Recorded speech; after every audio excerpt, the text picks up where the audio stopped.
Alright, first things first, RIP to Big L, a great young rapper who was gunned down 21 years ago last Saturday. Today's video is on the very lopsided trade between the Celtics and the Sixers prior to the 2017 NBA draft. A little bit of background on both teams at the time. The Sixers were still rebuilding and finally had a bright spot in the 2016-2017 season with the emerge of Joel Embiid. The process, spearheaded by Tank general manager Sam Hinkie, general manager at the time, was a strategic move to compile a team of both young players that had potential, as well as young players that suck ass, with the full intention of losing to ensure high draft picks, all the while acquiring assets along the way. And lose they did, putting together some really miserable seasons, including a 10-win 2015-2016 season. But like I said, the future looked bright with the emergence of Joel Embiid, as well as Dario Saric, and a 2016 first overall draft pick Ben Simmons, who sat out that year due to a foot injury.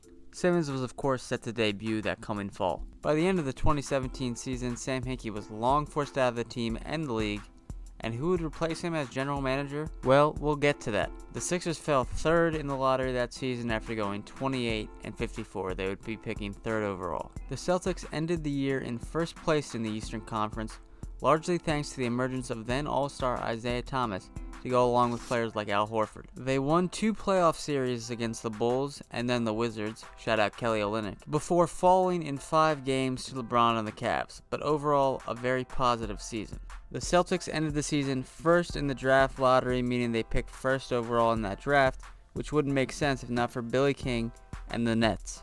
For on the night of the 2013 NBA draft, the Nets sent Gerald Wallace, Marshawn Brooks, Chris Humphries, Keith Bogans, Chris Joseph, not the important part of the trade, plus their first round draft picks in 2014, 2016, and 2018, with the right to swap picks in 2017. And who did the Nets get in return? An aging Kevin Garnett, Paul Pierce, and Jason Terry. The trade, largely considered to be one of the worst in NBA history, crippled the Nets, and as the Nets got worse and worse, it only strengthened the future of the Celtics, as they would be using their draft pick. Celtics general manager Danny Ainge was laughing all the way to the draft lottery, as in 2016 the Nets had 21 wins, and the Celtics used their third overall pick to select Jaylen Brown. Oh, and by the time the Celtics selected Jaylen Brown, Garnett and Paul Pierce had both been off the Nets for more than a year. Give the Nets credit, because they managed to shit the bed even worse in the 2016-2017 season, registering just 20 wins, and the Celtics ended up with the #1 overall pick in the lottery. Celtics general manager Danny Ainge was rightfully praised, as he had committed highway robbery and ran a Celtics team that really was a hybrid, a rebuilding team that could also go deep in the postseason. Danny Ainge was not to be messed with. He could fleece anybody. Surely there wasn't anyone dumb enough to actually want to go toe-to-toe with Danny Ainge in a trade negotiation. I mean, only a complete fool would think that that was a good idea. A total dumbass. Enter Sixers general manager Brian Colangelo. Pretty much handpicked by Adam Silver and the NBA, Colangelo was set to replace Sam Hinkie in 2016 after his resignation. Colangelo agreed to trade the Sixers' third overall pick in the 2017 NBA draft and an additional overall pick, which turned out to be a 14th overall pick in the 2019 NBA draft, for the Celtics' first overall pick. The Sixers took the consensus #1 overall pick, Markelle Fultz from the University of Washington. Lonzo Ball went second to the Lakers, and the Celtics chose Jayson Tatum from Duke with the third overall pick.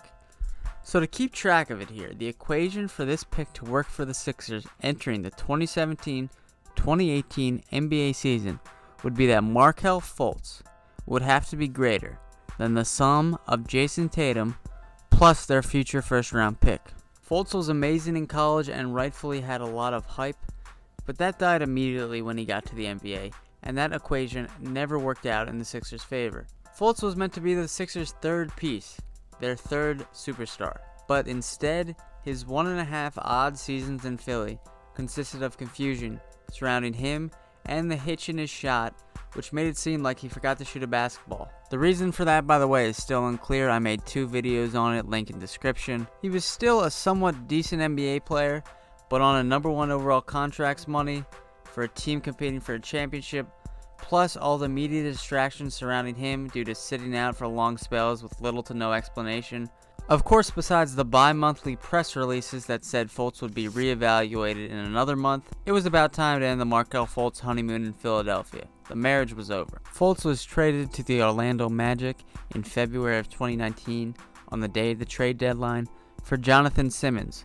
a 2020 protected first-round pick and a 2019 second-round pick. Simmons blows and is no longer on the Sixers, and the 2020 Thunder pick is very unlikely to convey due to how well the Thunder are doing this year. Many say that the Sixers lost both trades involving Markelle Fultz. And they are right, because the first trade and Fultz's performance, his injuries, his head case, whatever you want to call it, put them in an impossible situation to win any potential second trade. Fultz was only going to work on a developing team that was willing to take a chance on him, and thus, Orlando. Meanwhile in Boston, Jayson Tatum is the second coming of Christ. An all-star selection in just his third year, Tatum is regarded as many as the future of this league. Of course, among other players, but definitely a guy you bring up when talking about the future of this league. He is averaging 22.4 points per game and 6.9 rebounds per game on a Celtics team that is in third place in the East. The Sixers are currently in 5th place in the East and would kill for a consistently scoring and bucket-getting wing. Which is, that's what Jayson Tatum brings to his team. The second pick the Celtics got in this trade was used on Romeo Langford, who is still very much a work in progress, but the winners and the losers of this trade have already been decided. I am going out on a limb here and saying that Fultz on the Sixers is not, and was not, and will never be, by the way, will never be better than the combination of Langford and Tatum on the Celtics. And from the beginning of both Tatum and Fultz's rookie year, the equation was never in the Sixers' favor. The Celtics have indeed won this trade, and it ain't close. Well, the rest is history. Tatum for the Celtics is an ever-improving and versatile scorer and defender, and Fultz is on the Magic. We wish him the best. But hey, hindsight is 2020. Maybe if this trade was never made, Fultz would have gone first overall to the Celtics, the Lakers would have taken Tatum second overall, and the Sixers would have ended up with Lonzo Ball. We'll never know. Colangelo, you son of a bitch. Alright, Paradise, play us off.